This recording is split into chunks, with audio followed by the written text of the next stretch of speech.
Hi guys and welcome to another video. So in this video we're going to talk about the do while loop. Okay, so the last video we saw the while loop.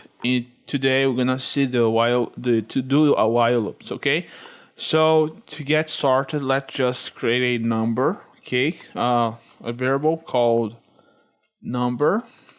Let's assign it as being equal to, and then we're gonna type console.read key.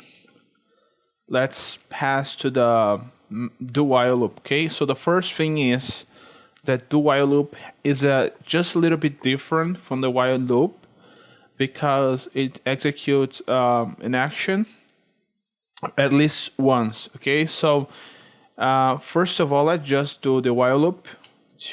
I'm gonna show you guys for instance the following statement. Okay, so if number is less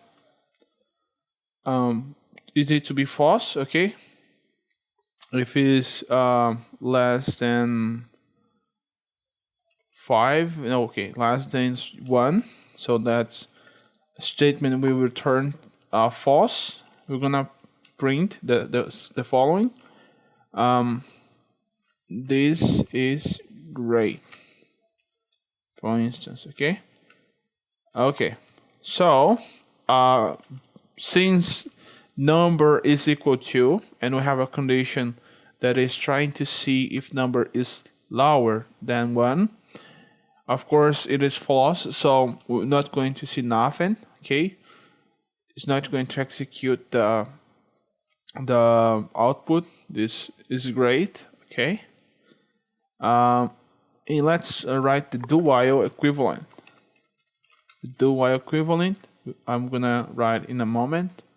Just waiting to the compiler to do its job. So let's see how long it will take.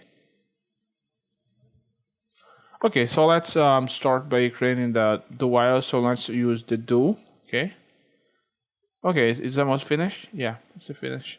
So as you guys can see, it doesn't show nothing. That's expected. Okay, so let's pass to the do while.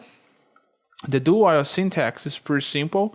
We first write do. We put color brackets, and inside of the color brackets, let's print our math or our code. This is great! Exclamation mark. So after the do while, we need to put a while and the condition. Okay, the condition is number lower than 1, and we need to put a semicolon. Okay, in this case we need to put a semicolon. So this is the while loop. This is the do while loop. So the thing is, this will first do the printing. Okay, and then make the operation to check the statement. Okay, but at least it will at least execute once. Okay, so that's the difference. If I execute, I'm gonna say this is great, but this is from the do while loop. No matter what condition it is here, it will execute at least once. Okay, so this is really good, guys. I hope you like it. So subscribe to the channel and see you guys next time.